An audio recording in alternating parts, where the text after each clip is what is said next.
I've carried this story inside me for longer than I can remember. There were nights when I thought I'd speak it out loud, but the words would always get stuck somewhere between my chest and my throat. It's not that I was afraid, no. I've seen too much in this life to fear memories, but some promises feel sacred, like whispers meant only for the wind and the stars. I made one like that to my mother, back when I was just a boy, back when the world was about to change forever. I never told a soul. I kept it locked away deep down, through years of silence, through days that felt like they would never end. And now, after all this time, I believe it's time to speak, not for me, for her, for what we lost, and what I held on to. So if you're willing to listen, not just with your ears, but with your heart, I'll tell you what really happened.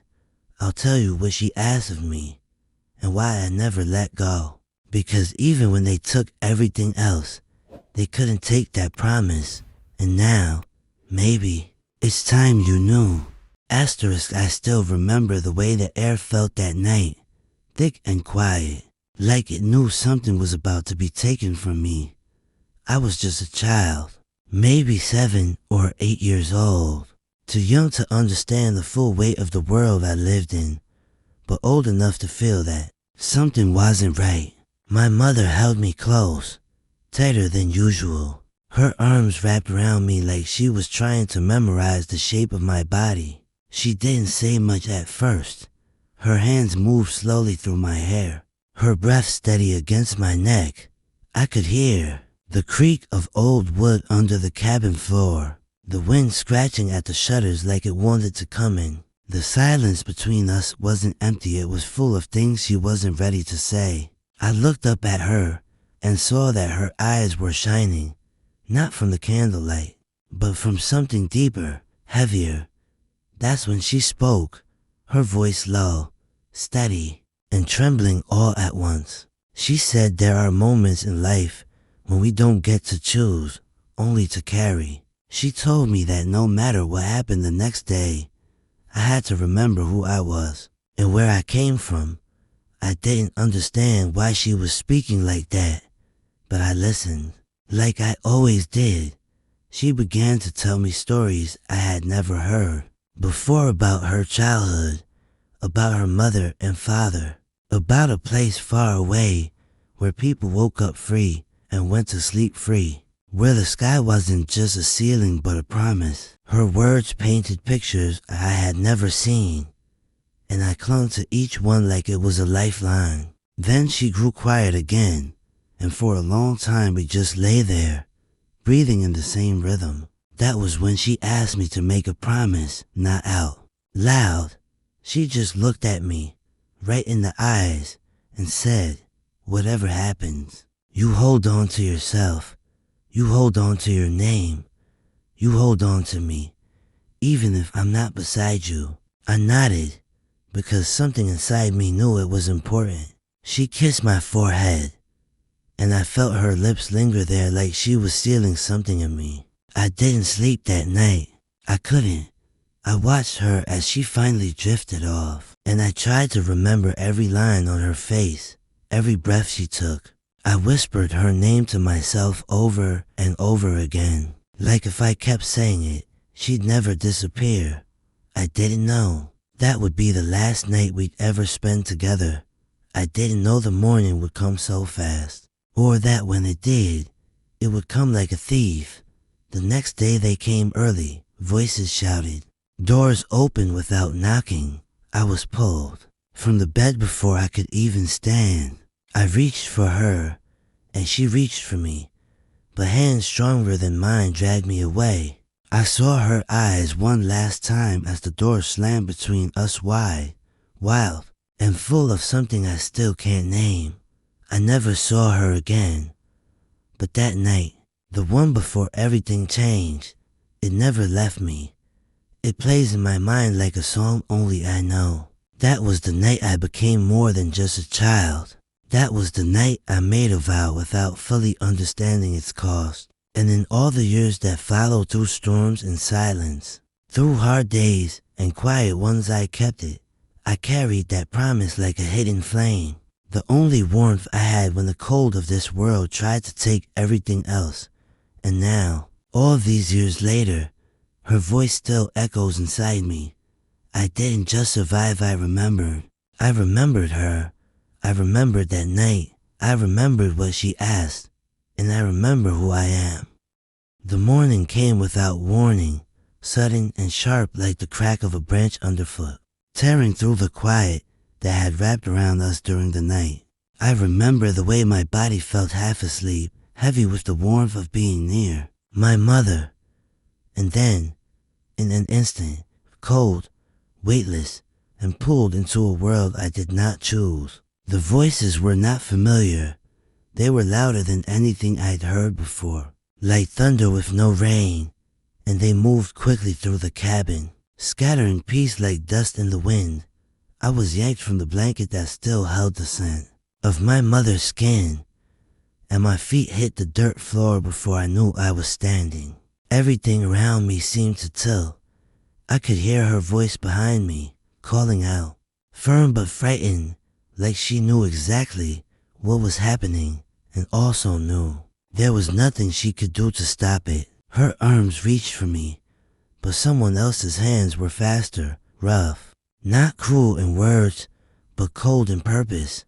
I didn't understand their faces, didn't know their names. They didn't look at me like a boy, they looked at me like something to be moved, like something that no longer belonged where it was. My mother's face was the last thing I saw before they turned me away.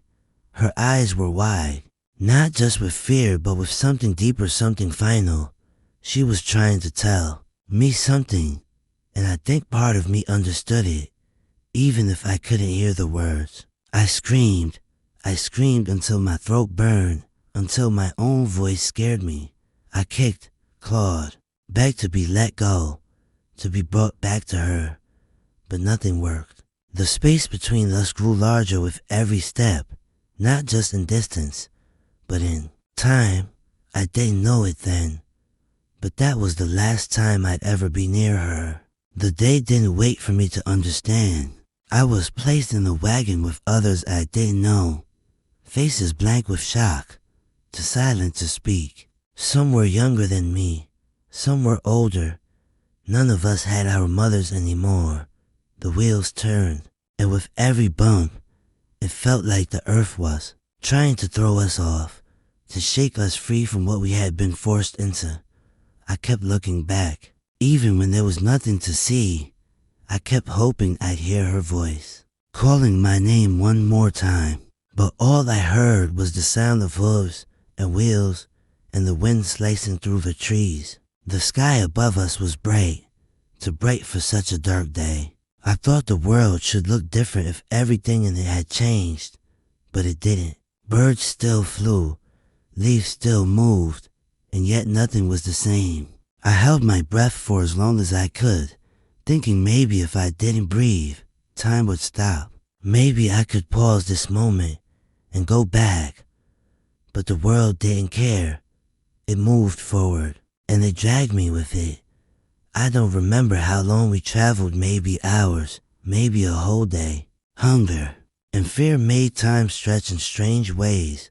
We stopped at a place that smelled of horses, hay, and sweat. I was led to a new space, with walls that weren't mine, and eyes that didn't see me. There was no softness, no gentleness, only instruction, silence, and the weight of something I could not name, but felt settling into my chest like a stone. That first night without her was worse than anything I could have imagined. I didn't sleep. I curled into myself, held my breath again, and whispered her name, not loud enough to hear, but just enough to feel it on my lips. I told myself I'd find her, that it was just a mistake, that someone would realize they had made the wrong choice. But as the sun came up and no one came for me, something in me cracked, not loud, not dramatic, but deep and quiet, like a tree, splitting from the inside out. I began to understand that I wasn't going home, that my home was now a memory I'd have to protect alone, that was the day everything changed. Not just because they took me, but because something was taken from inside me. That day was the line between who I was and who I would be forced to become. But even then, in the middle of all that confusion and fear, one thing stayed with me. Her voice, her promise, her eyes telling me to hold on, no matter what. I didn't know how, but I swore to myself I would, even if I had to do it in silence. Even if the world tried to make me forget, I would not forget. I could not. The place they brought me to didn't feel real, not at first. It was too quiet, too large, too still. Like the world had stopped breathing and left only shadows behind. The buildings were big and stern, standing like guards who'd long forgotten what kindness looked like. As the wagon rolled to a stop, I could feel my body tense, like it already knew what my mind refused to accept. I was let out, my hands shaking, and every step I took away from that cart felt like I was walking deeper into a place where names were swallowed and silence was a rule. The earth there was dry, cracked in some parts, soaked in others, like it couldn't decide whether to break or bleed. The faces I saw didn't smile. Some looked through me, some looked past me, and some didn't look at all. They moved like sleepwalkers, like they'd learned a long time ago that looking up brought nothing but pain. I was given no welcome, no words, just a gesture to follow, and I did. With my legs stiff and my throat raw from the screaming I'd done earlier that day, they placed me in a small cabin, barely wide enough for two people to stand shoulder to shoulder, but filled with boys around my age. No one spoke, no one cried. We all just breathed the same stale air and waited for something we didn't understand. That first night in that place, I stared at the ceiling until my eyes ached, trying to find shapes in the dark like I used to do with my mother. But there was nothing here, no stories in the shadows, no warmth in the silence, just the ache of absence. The next morning, the work began. They didn't ask if I was ready. They didn't tell me what was coming. They just pointed, and I moved. I learned quickly, not because I was strong, but because I was scared. Fear became the rhythm of my days, and tiredness was the only reward. The sun beat down without mercy, and the tools they handed me felt heavier than my own body. I stumbled, I slipped, I bled, and yet I kept going, not because I wanted to, but because something inside me refused to give them the satisfaction of seeing me fall. At night, I would collapse onto the thin pile of rags they called bedding, and I would press my hands over my face, not to cry, but to remember her voice, her hands, her eyes. There were moments when I thought I heard her calling me, but it was just the wind, or maybe the memory trying to save me. I met others, some older, some younger, none of us free, but all of us clinging to fragments of who we had once been. We didn't speak much, not out loud, but we learned each other's pain through glances and quiet nods. I watched them give in, slowly, like candles burning out without a fight. I refused. Even when the weight of the day made my knees shake, I told myself I was more than this place, that my mother's voice still lived somewhere inside me, buried under the dust and the noise, and the orders barked without care. Every time someone looked at me like I was nothing, I remembered the way she looked at me like I was everything. That was what kept me from breaking, but I'd be lying if I said I didn't come close. There were days when I forgot the sound of my own laughter, nights when I forgot what it felt like to be held. The world they built around us was meant to erase, to silence, to bend us into shapes we didn't recognize. But inside me, something stayed whole, something she gave me. And even in that place, where everything seemed designed to take and never give, I held on to that. I don't know how I survived those first months. Maybe it was the rhythm of the work. Maybe it was the memory of her hands, Or maybe it was just that quiet promise I made. The one I still hadn't spoken out loud. But I did survive. And that place they thought would erase me, only sharpened the edges of who I was. It made me listen more carefully, feel more deeply, remember more fiercely. I don't know who you are listening to this, but if my voice means something to you, if this story touches something in your chest, then please stay with me. Subscribe so you don't miss what comes next. This story isn't over yet. I still remember the boy, though I never learned his name. He was just a little older than me, but the weight of the world already seemed to have settled in his eyes. He didn't speak much, but when he did, it was always with a sort of quiet desperation, as if he already knew the truth that no one else dared to acknowledge. We were together for a while, working side by side, moving in rhythm with the long hours of toil. The days blurred together, one indistinguishable from the next, and in the silence of that place, he became one of the few people I could almost call a friend. He told me once, during one of the rare moments when we were allowed to stop, that he had a plan. He said he was going to escape, that he couldn't take it anymore, couldn't live another day in that place. I remember thinking that it was the first time I had heard anyone say anything so bold, so full of the kind of defiance that only youth can carry. For a moment, I felt a spark of hope ignite inside me. Maybe there was a way out of all this. Maybe there was a chance, if only someone could show me. But when he said the words, I knew it wasn't a real plan, not in the way that survival required. It was a dream, a wish. And I knew that the world we lived in didn't leave room for dreams like that. He talked about running at night, slipping out unnoticed, finding a road and following it. His face lit up as he spoke, like he had already crossed those miles in his mind. But there was something in his eyes that made me uneasy. He wasn't thinking about what would happen when he got caught, when they hunted him down like they did with others. He wasn't thinking about the punishment, the pain that would come after. I wanted to warn him, but I didn't. I couldn't find the words. I was still too young, still too afraid. I watched him as the days passed, and I saw the way he started to change. At first, it was just a little restlessness, a look in his eyes, like he was looking for a way out of something even bigger than the chains that held us in place. But then he started to move differently, like he had a secret.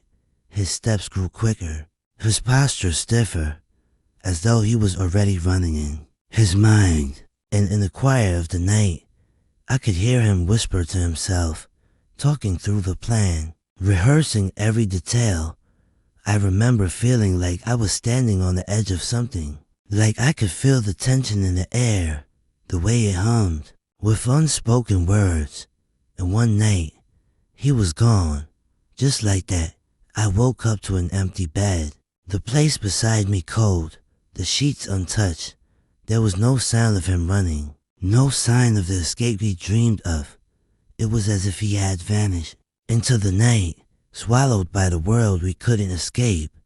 We never heard from him again. There were whispers among the others, stories we told in hushed voices, about how he had been caught, how the overseers had tracked him down like a dog, how they had beaten him to make an example of him.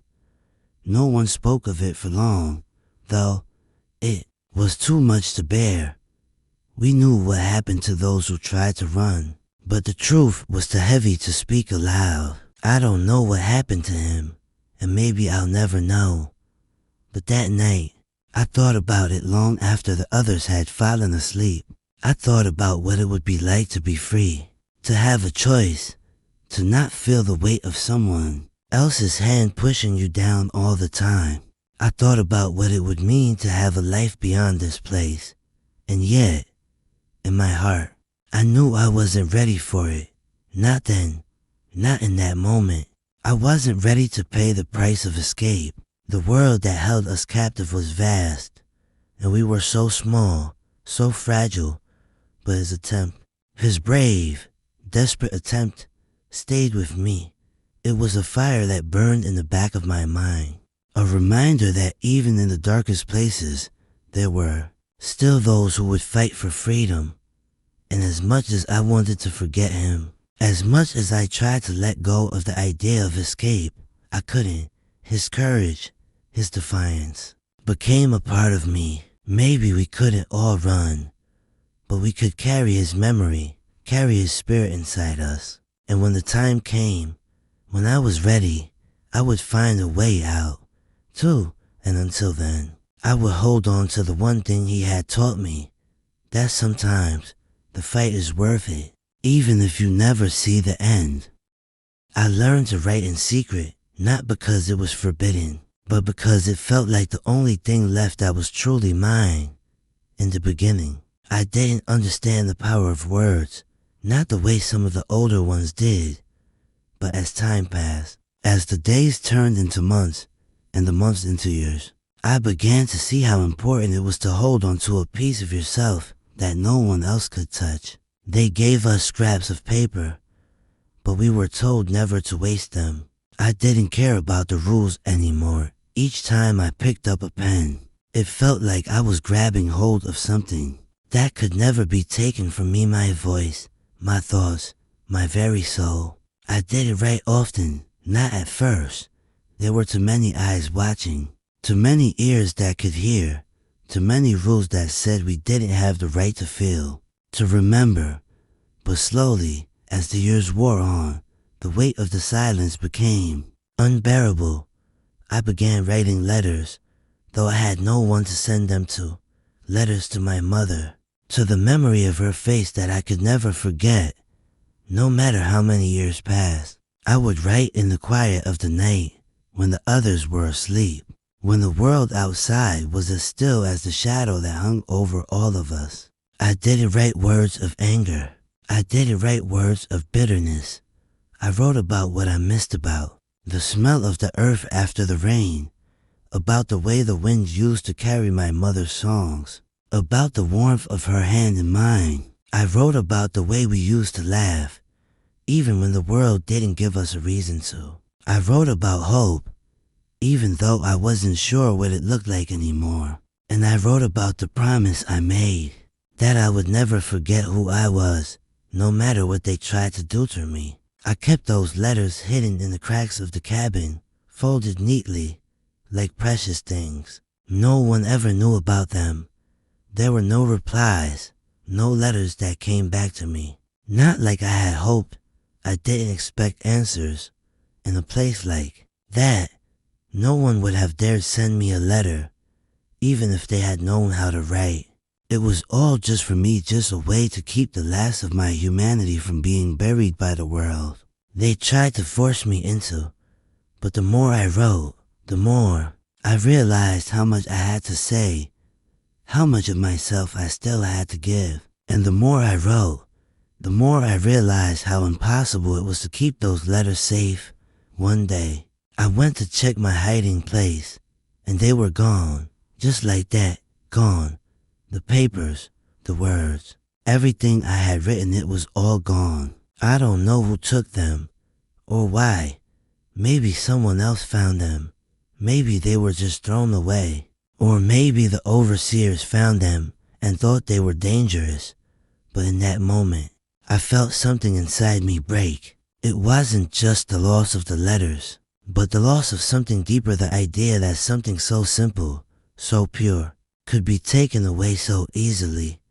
I don't know what happened to those letters, or if anyone ever read them, but I know that the moment they were taken, something shifted inside me. I stopped writing for a long time after that.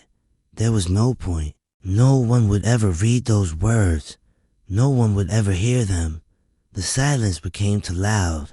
But even in that silence, I couldn't forget what I had written, what I had said. Those letters, even if no one ever saw them, still lived inside me. They became a part of who I was, part of the man I would become. And in the quiet of the night, when I closed my eyes, I would still feel the weight of those words.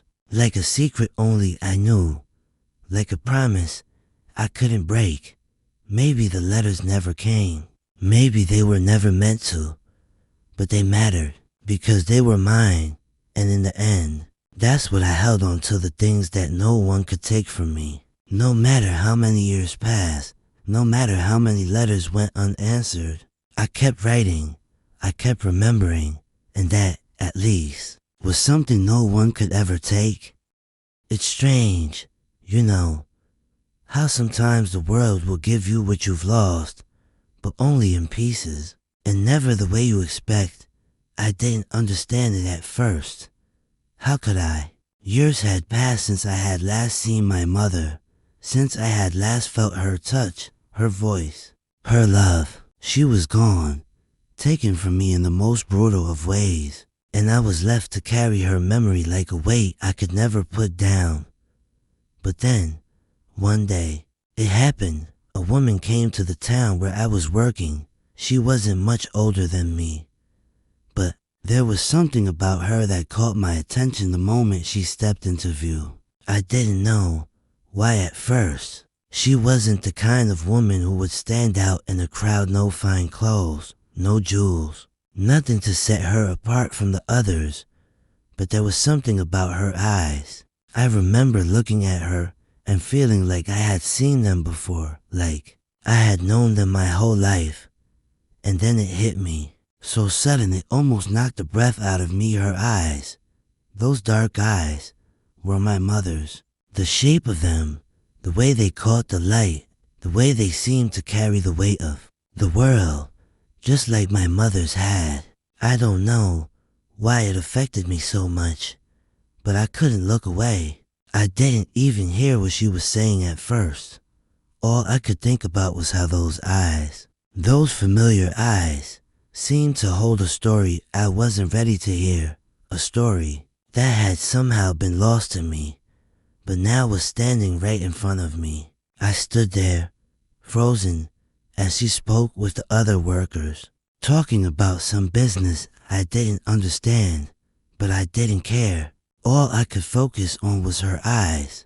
I started walking toward her. Without even thinking, my heart was racing in my chest, a storm of questions flooding my mind.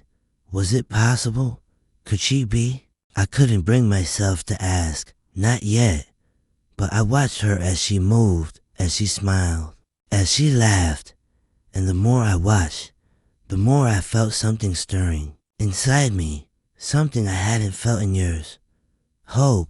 It wasn't just the eyes. It was the way she moved, the way she held herself, with a strength that felt so familiar, so much like my mother's.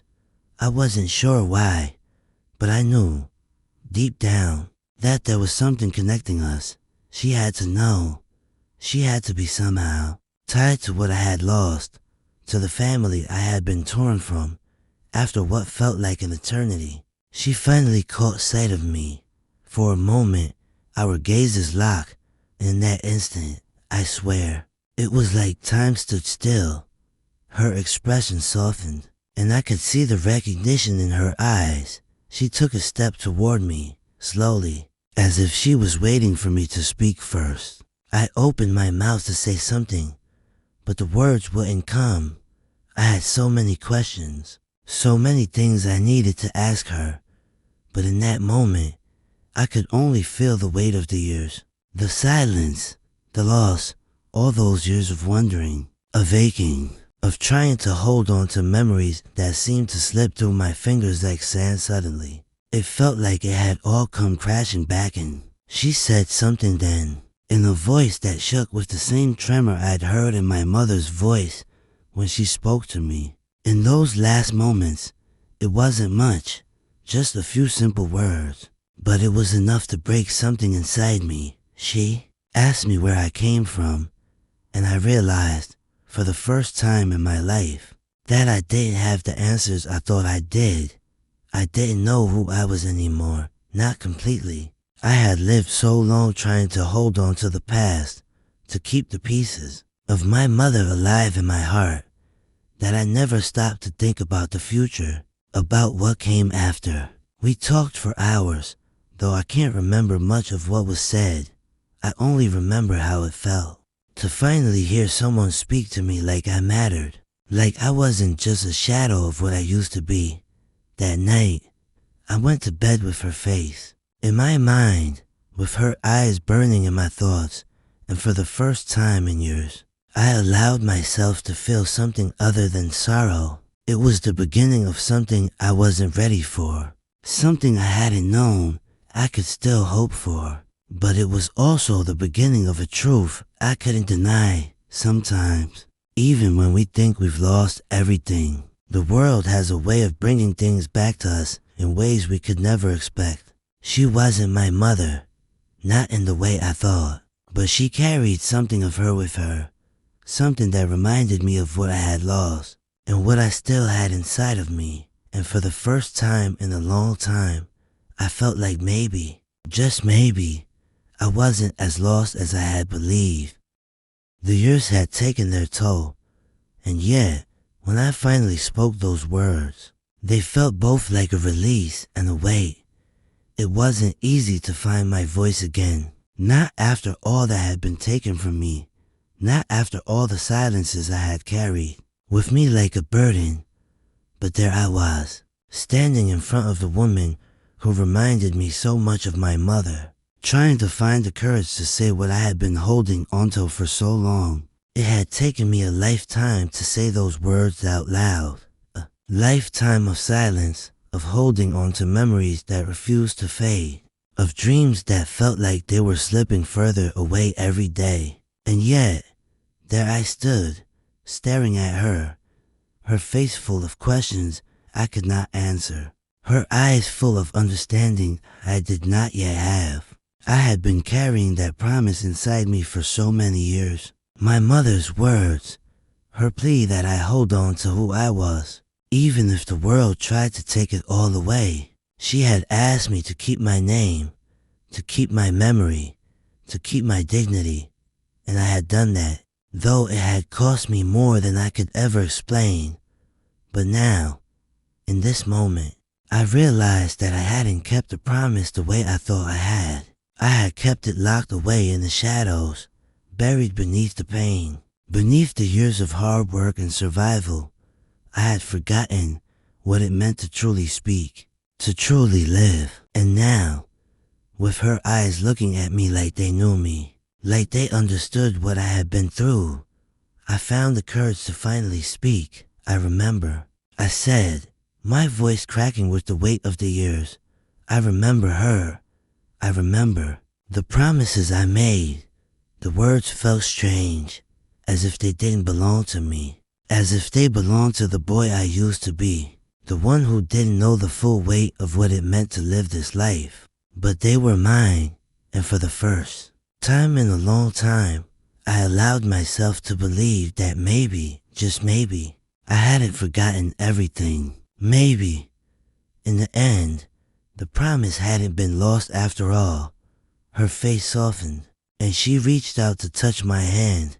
There was no judgment in her eyes, no pity, just a quiet understanding, as if she had known all along that this moment would come. She didn't speak, didn't try to offer comfort.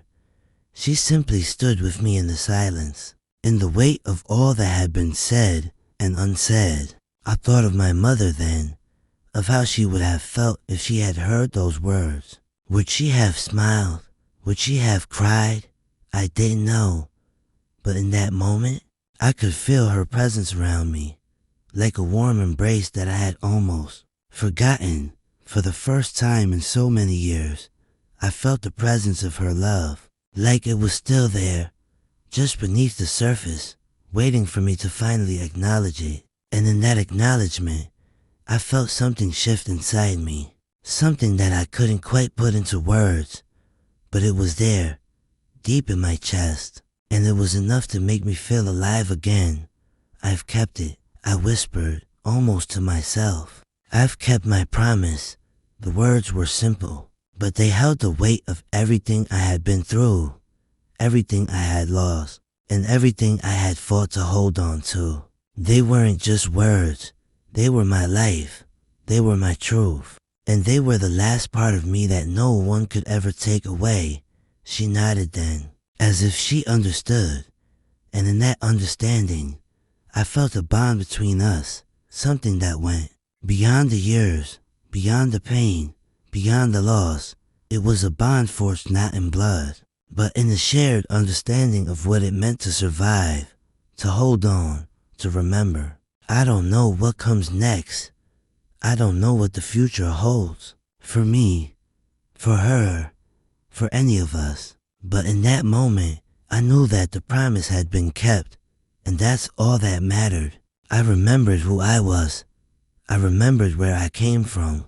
And I remembered the strength my mother gave me, a strength I had carried with me through every dark day, every painful step, every loss. And so, I say this to you now, whoever you are, wherever you are, hold on. Hold on to the parts of yourself that no one can take.